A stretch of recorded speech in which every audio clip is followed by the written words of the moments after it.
नमस्कार, स्वागत है आपका ब्रजांचल न्यूज में। मैं हूं हिमांशु गुप्ता। पूर्व मुख्यमंत्री मुलायम सिंह यादव के पार्थिव शरीर का काफिला टप्पल इंटरचेंज से निकाला गया, जिनके अंतिम दर्शन के लिए भारी संख्या में नेता और समर्थक पहुंचे। समाजवादी पार्टी के जिला सचिव चमन चौधरी ने बताया कि उन्हें सूचना मिली थी कि पार्थिव शरीर को टप्पल एक्सप्रेस वे रास्ते से होकर ले जाया जाएगा, इसीलिए नेताजी के समर्थक यहां उनके अंतिम दर्शन के लिए आए थे। लेकिन यहाँ कोई स्टॉपेज नहीं है और सैकड़ों गाड़ियों को रोका नहीं जा सकता था, इसलिए काफिला आगे बढ़ गया। फिलहाल सभी लोगों ने दूर से नेताजी को हाथ जोड़कर नमन किया है। मैं समाजवादी पार्टी से जिला सचिव अलीगढ़। अच्छा सर, आप अंतिम दर्शन के लिए खड़े थे, क्या मामला, क्या हुआ? देहांत हो गया जी नेताजी। उसके बाद आप अंतिम दर्शन के लिए हम लोग यहाँ खड़े हुए थे। बहुत समय बहुत कम है, इस वजह से जल्दी में ले गए। तो दर्शन हुए कि नहीं हुआ? हाँ, हाथ जोड़ लिए, दर्शन हुए। जैसे गए नेताजी के चलते हुए हाथ जोड़ लिए हम लोग। बढ़ेंगे अगली खबर की ओर। सरकार द्वारा अवैध कारोबार पर लगाम लगाने के लिए लगातार जिले के अधिकारियों को आदेश दिया जा रहा है, जिसको लेकर सभी जिला अधिकारी अपने अपने जिले में सख्त होते नजर आ रहे हैं, जिसमें व्यापारियों का कारोबार संबंधित नियमावली समझाकर लाइसेंस बनवाने की अपील भी की जा रही है। इसका एक उदाहरण अलीगढ़ में देखने को मिला, जहां जिला अधिकारी इंद्र विक्रम सिंह ने अवैध तेजाब कारोबारियों को तेजाब बिक्री पर लगाम लगाने के लिए लाइसेंस बनवाने की अपील की और बताया कि हमने सिटी मजिस्ट्रेट को नोडल अधिकारी के तौर पर लाइसेंस बनाने के लिए नियुक्त किया है।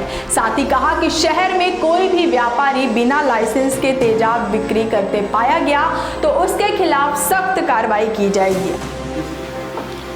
देखिए, जो एसिड है वो उसका उपयोग कई बार असामाजिक तत्वों, गैर कानूनी कार्यों के लिए करते हैं और एसिड अटैक की घटनाएं भी होती हैं। इसको ध्यान में रखते हुए जो विस अधिनियम है, जो एसिड एक्ट है, उसके दिए गए प्रोविजंस को प्रभावी तरीके से जनपद अलीगढ़ में लागू किया गया है। और इस क्रम में जो अनधिकृत रूप से इसका भंडारण करते थे, भले ही औद्योगिक प्रयोग के लिए करते हों, व्यावसायिक इस्तेमाल के लिए करते हों, ऐसे में निरंतर छापामार कार्रवाई की गई है, जिसमें विगत 3 दिवस के अंदर 3 बड़े प्रतिष्ठानों में बड़ी मात्रा में एसिड को सीज़ किया गया है और उसका लीगल डिस्पोजल किया जा रहा है। और उसमें जो लीगल कोर्स ऑफ एक्शन होगा, उसके तहत दोषियों के विरुद्ध प्रथम सूचना रिपोर्ट भी पंजीकृत कराई गई है और उसके तहत उनके विरुद्ध कार्रवाई भी की जाएगी। एसिड अटैक की घटनाओं को ध्यान में रखते हुए 2020 में माननीय मुख्य सचिव के द्वारा एक शासनादेश में निर्गत किया गया था, जिसमें ऐसे प्रतिष्ठान जो इस प्रकार का भंडारण करते हैं उनकी जाँच की जानी थी।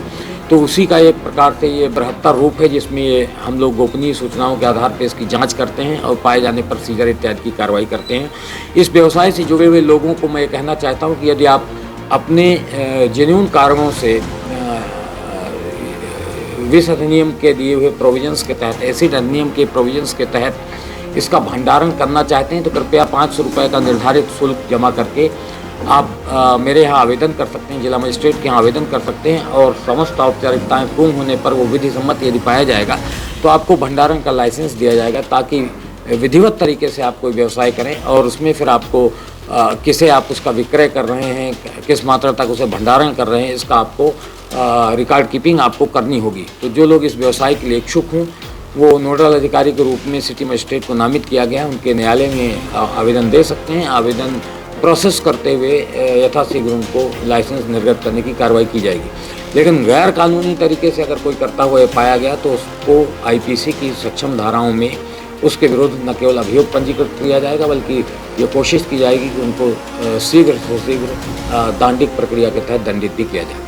आपको बता दें कि अलीगढ़ ताले और तलीम के लिए अपनी पहचान पूरे विश्व में बनाया हुआ है और ताला फैक्ट्रियों में साफ सफाई के लिए तेजाब का इस्तेमाल होता है, जिसकी वजह से जिले में बहुत से व्यापारी अवैध तेजाब का कारोबार भी करते पाए गए हैं।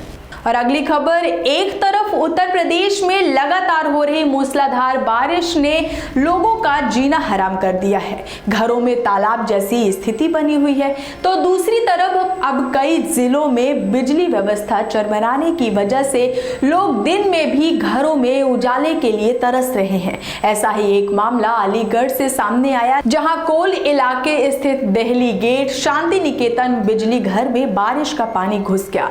वहीं ताल तलैया जैसी स्थिति होने के कारण बिजली व्यवस्था पूरी तरह से चरमरा गई है और लगभग 24 घंटे से कई इलाकों की पावर सप्लाई बंद पड़ी हुई है, जिसके कारण रहवासियों को काफी समस्याओं का सामना करना पड़ रहा है।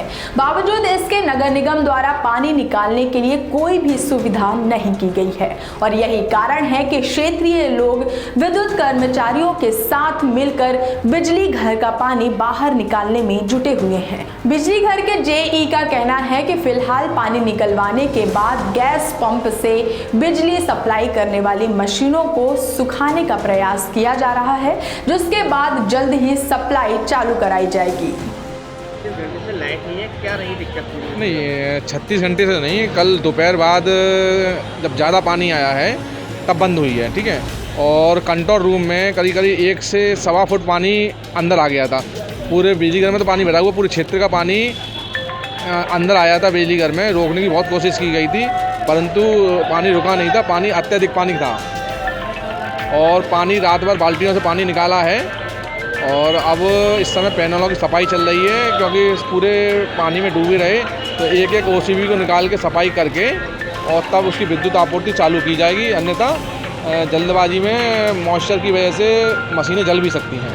कहीं ना कहीं विभाग की कमी रही है जो बिजली में पानी भर जाता है? नहीं, विभाग की कमी इसलिए नहीं है क्योंकि पानी एक ही दिन में बहुत ज़्यादा अत्यधिक पानी भरा है। पूरे क्षेत्र में 3-3 फुट 4-4 फुट पानी है और ये स्थिति पूरी अलीगढ़ की है। सभी अधिकतर बिजली घरों में पानी गया है, ठीक है।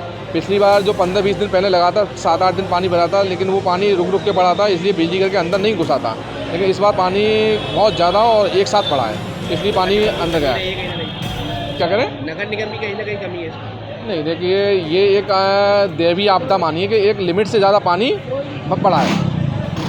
नगर निगम भी भाई हम उनसे संपर्क करते रहे हैं और वो भी पूरा सहयोग कर रहे हैं और उससे क्या कहते हैं, पानी जब एक लिमिट से ज़्यादा आएगा तो निकलने में टाइम तो लगेगा। कहीं ना कहीं पानी निकालने में आपको किसी नगर निगम क्या कहीं से कोई सहायता मिली आपको? हाँ, वार्तालाप हुई थी, लेकिन वो सुबह के लिए बोल रहे थे कि सारी तरफ दिक्कतें ज़्यादा हैं, सुबह आने के लिए। हमने सुबह का इंतजार नहीं किया। हम और हमारा स्टाफ रात भर लगा रहा बाल्टियों से पानी निकाल कर और विद्युत आपूर्ति जैसे लोगों को जल्दी से जल्दी मिल सके, उसके लिए युद्ध स्तर पर कार्य चल रहा है। अलीगढ़ से संवाददाता मोहम्मद शाहनवाज की रिपोर्ट। उत्तर प्रदेश से जुड़ी तमाम खबरों को जानने के लिए हमारे चैनल को सब्सक्राइब करें और हमारे वीडियोस को लाइक और शेयर करना ना भूलें।